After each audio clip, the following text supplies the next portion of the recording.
Getting ignored on social media is easy. There's so many ways you can post something and get absolutely no attention whatsoever. Getting noticed is the hard part. So I'm gonna go over all the things that artists do wrong because I've gone through them all myself. But since I've also had some success with it over the years, I'll subtly suggest some alternatives that actually work in case you need some help. And I think a lot of this you won't have heard before. Now, obviously, you wouldn't want to hear from someone who sucks at social media. And while I'm definitely not the most popular artist out there, I've always done relatively well on all the platforms that I've been on. You know, like DeviantArt back in the days, some dead websites like CG Society and CG Hub, Facebook also, although it's technically not dead yet. And the most active ones here on YouTube, of course, but also on Instagram. And more recently, I started to be a little more serious on Twitter or X and TikTok, just to diversify. Just a bit late to the party with those. So just to get it out of the way first, you know, having low skills will obviously do wonders to be completely ignored on social media, right? But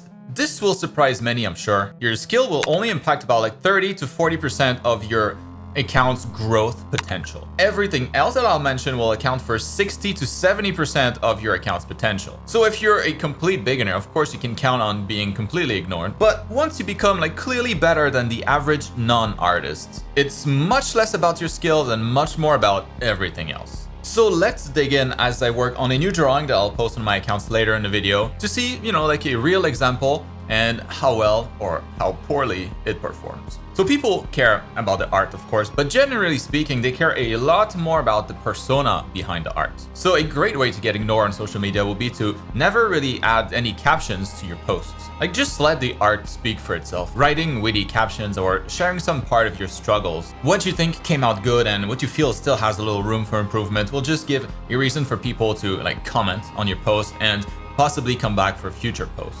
Instagram is still by far the biggest platform for engagement when it comes to like posting images. So definitely avoid that unless you want more eyes on your art. Now, the second most important platform for images will be Twitter/X, but you really gotta engage with the replies on there for your post to have a chance to blow up. So I would say it's probably relatively easy to not do that if you want to remain in obscurity. The kind of content you post will also have a big impact. Like posting a single image on Instagram will usually get you about half as much engagement as you would posting a carousel with multiple images, like your final image, your sketch, maybe a couple close-ups, and some work in progress images. And then things like Reels, where you post like a video of you following a tutorial maybe, or like sharing a cool new tool that you've started to use, maybe some cool resources that you've discovered recently. All of these things are fantastic at helping people discover your account. And Reels also have significantly more potential to go viral, even if your account is relatively small. So it would be a real tragedy to post some and then find yourself with a hit reel that brings in, you know, hundreds of thousands of views, or like many hundreds or thousands of new followers. On Twitter, though, things work a little differently. Single images will actually work better than multiple images, and they're gonna work much more than any kind of video content. But it's really the conversation around the image that will doom your post to gather thousands of likes. Twitter is very special in that way, in the sense that you'll always have the option, regardless of your account size, to have a post go mega viral. And art Twitter really likes to see like studies, rough sketches, almost equally as much as finished images. It's a very strange place where you can get super popular really quickly, so avoid at all costs. On Instagram though, it's a lot more predictable. Like a good post will usually gather about 10% of your followers in likes. So if you have like 10,000 followers, like 1,000 likes would be pretty good. The rare great post will have maybe double that, triple that, very rarely. And anything below 10% will be somewhat of a failure. So if you're consistently in that lower range, you can feel pretty confident that you're doing poorly and posting stuff that your audience really doesn't care about. And kind of going hand in hand with that, but the consistency of the post is super important.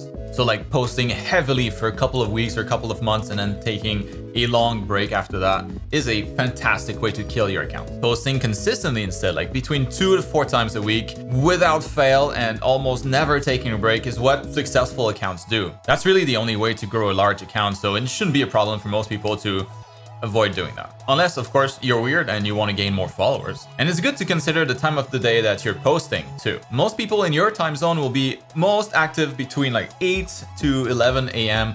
you know, as they get ready to start their day at work. So when you post outside of those hours, you'll basically just be posting while they're at work, busy and not able to see your post at all. Essentially just reaching a tiny fraction of your potential audience. The day of the week also matters a lot, where Monday and Tuesdays will be usually the slowest days out of the week. So for your post to be successfully incognito, you'd want to post on a Monday in the middle of the night.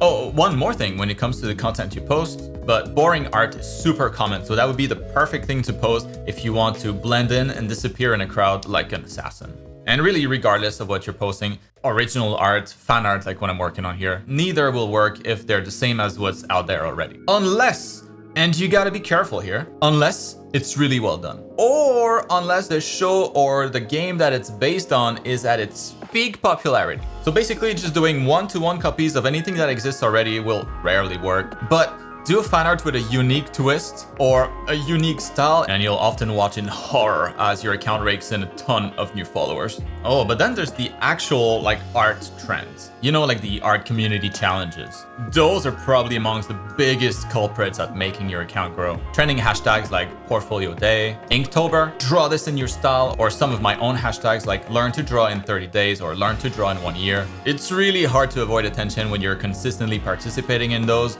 and actually like following through with the longer challenges, you know, just as a warning. And it's exactly the same thing also with all the art trends for Instagram Reels. Those are even more dangerous. Sometimes just a quick video of a few seconds can randomly go mega viral and result in a tsunami of new followers flocking to your account. And all that we've seen so far will usually account for the majority of your success or lack of success. It's roughly around like 40 to 50% of the actual growth of your account that you can completely destroy by following this guide. Now, like going away from the type of content to post and more towards the community aspect of those platforms, that's gonna be around like the last 20% to 30% of the growth potential on average. So you would think it's not super important, but that's on average. So for bigger accounts, this stuff is almost going to be completely irrelevant. But if your account is on the smaller side, like low thousands, maybe hundreds, this stuff is going to be massively important, more than anything else that we've seen so far. But before we get into this juicy part of the video and before I wrap up this drawing here and post it on my socials, I think all of this can obviously be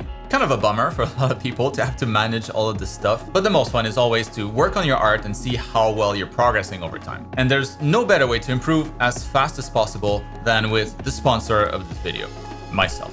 I never do actual sponsorship, so I'll just quickly mention my complete art education program, which you can learn more about with the link down in the video description. Students get lifetime access, free updates for life, access to our school's private Discord, and of course a complete art education structured week by week so you never feel lost. For a few more days, you'll be able to get it at a huge discount for our summer sale, but check down below to know exactly when the sale ends. It's what allows me to continue making those free videos on YouTube, so thanks for checking it out. Now, like I said, here's the most important part if you have a smaller accounts like in the low thousands or in the hundreds. We already kind of touched on your online persona at the beginning of the video, but just to add to that, things like sounding boring in your captions, desperate, negative, like only commenting on how bad you feel your art is, or how like this one's not your best one. Like if you sound like somebody that you wouldn't want to hang out with, then others will feel the exact same way and they won't come back and bother you. This is the way.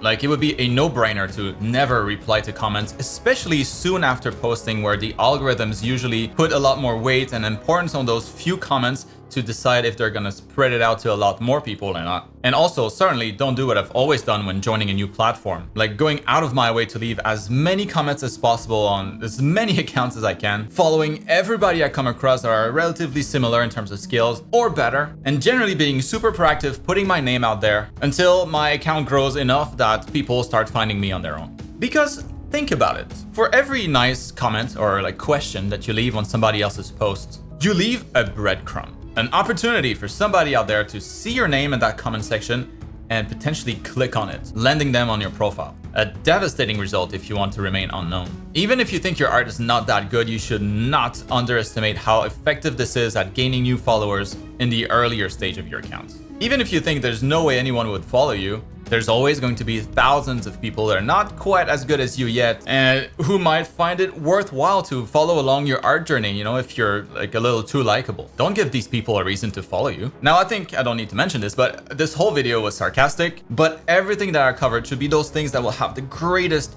impact on your account. So I hope it helps. Let me know down in the comments if you got something new out of this. I hope so. Now, while you wait for next week's class, check out my video where I cover the best possible path you can take as an artist to keep leveling up without ever plateauing. It'll be up on the screen here in a second. I'll see you there.